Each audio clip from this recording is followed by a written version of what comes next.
ओम नमः शिवाय, श्री शिवाय नमस्तुभ्यम। एक बार फिर से आपका स्वागत है शिव शंभू यूट्यूब चैनल पर।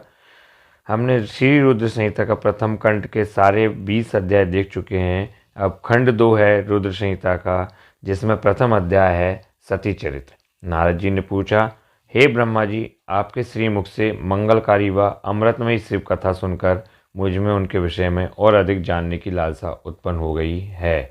अतः भगवान शिव के बारे में मुझे बताइए। विश्व की सृष्टि करने वाले हे ब्रह्मा जी, मैं सती के विषय में भी जानना चाहता हूँ।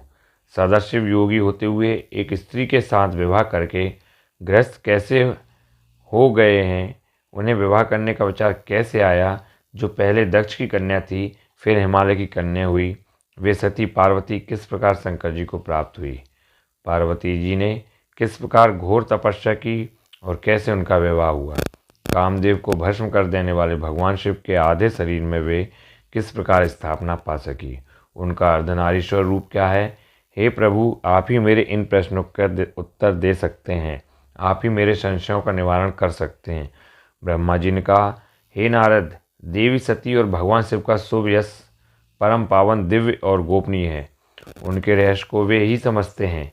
सर्वप्रथम तुम्हारी प्रार्थना पर मैं सती के चरित्र को बताता हूँ। पहले मेरे एक कन्या पैदा हुई, जिसे देखकर मैं काम पीड़ित हो गया।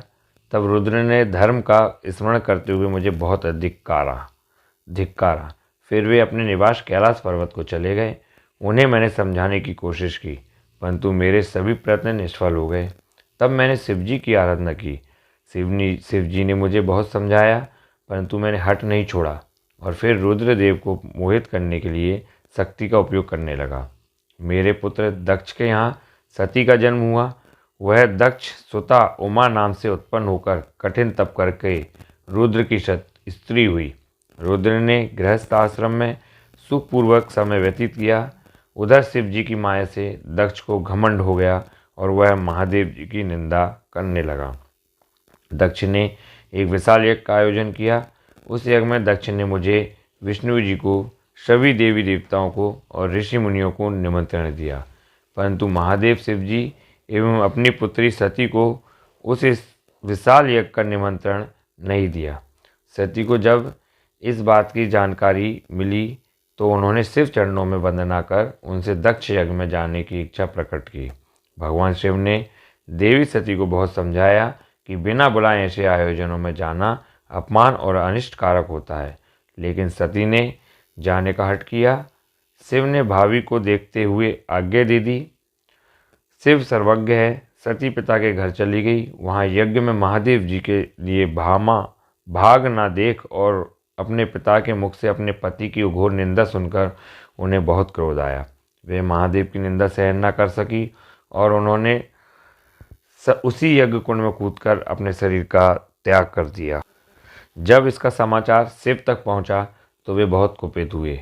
उन्होंने अपनी जटा का एक बाल उखाड़कर वीरभद्र नामक अपने गण को उत्पन्न किया। भगवान शिव ने वीरभद्र को आज्ञा दी कि वह दक्ष के यज्ञ का विध्वंस कर दे। वीरभद्र ने शिव आज्ञा का पालन करते हुए यज्ञ का विध्वंस कर दिया और दक्ष का सिर काट दिया। इस उपद्रव को देखकर सभी लोग भगवान शिव की प्रार्थना करने लगे। तब भगवान शिव ने दक्ष को पुनः जीवित कर दिया और उनके यज्ञ को पूर्ण कराया। भगवान शिव सती के मृत शरीर को लेकर वहां से चले गए। उस समय सती के शरीर से उत्पन्न ज्वाला पर्वत पर गिरी थी। वही पर्वत आज भी ज्वालामुखी के नाम से पूजित है।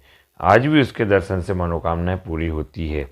वहीं सती दूसरे जन्म में हिमाचल के घर में पुत्री रूप में प्रकट हुई, जिनका नाम पार्वती था। उन्होंने कठोर तप किया, पुनः महादेव शिव को अपने पति के रूप में प्राप्त कर लिया।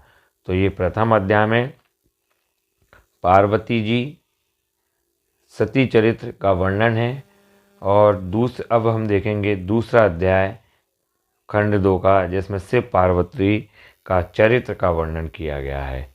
आप ऐसे ही शिव शंभू यूट्यूब चैनल को देखते रहिए, सुनते रहिए और लाइक करिए, सब्सक्राइब करिए। ऐसे ही हम आगे आपको पूरी शिव महापुराण का गुणगान कराएंगे।